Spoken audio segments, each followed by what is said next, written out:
Pleasure to have you with us here on Weekend Prime. I am Ashley Mazuri. Our sign language interpreter is Damien Evans. 7 more people have tested positive for the coronavirus, bringing the total number of confirmed cases in the country to 38. All the 7 are from Nairobi and include 2 Congolese nationals and 1 Chinese. The figure went up as the government announced that mandatory quarantine will now extend beyond those with a history of travel. Contacts of those who test positive will be placed under mandatory quarantine. 16 days after Kenya recorded its first coronavirus case, the number has gone up again. We have received confirmation of 7 people who have tested positive for the coronavirus disease. They include 4 Kenyans, 2 Congolese nationals, and 1 Chinese national.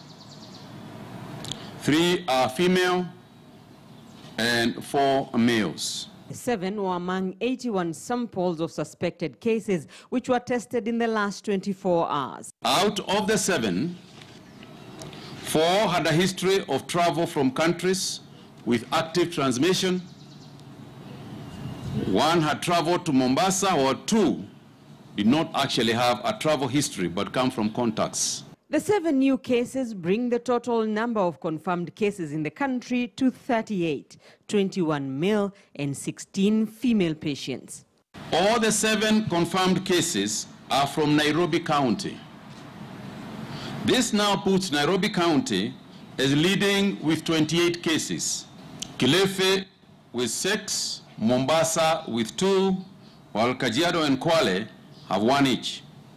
There is not a single estate now in Nairobi that has not been touched with the 28 people that I'm talking about.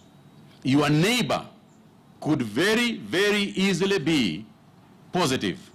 But even with the growing numbers, Mutahi Kagwe had some positive news. That our first patient, together with the 3rd patient, have tested negative in their first retesting. A repeat test is scheduled in the next 48 hours. We remain hopeful that the repeat test will be negative, confirming full recovery to allow for their discharge from our treatment center. The government is monitoring over 978 close contacts of the 38 confirmed cases. At least 2,000 people who arrived in the country from the 22nd of this month are being held under mandatory quarantine in hotels and government institutions and are set to undergo testing beginning Sunday. And now, mandatory quarantine will extend beyond those with a history of travel. It has been deemed necessary for the government to institute mandatory quarantine for all those who have tested positive and their contacts.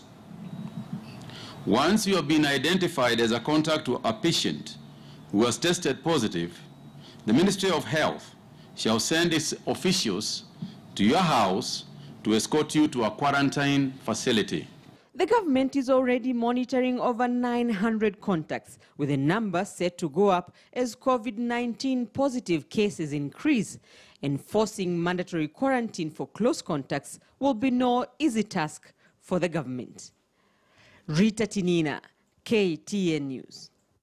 Baringo Senator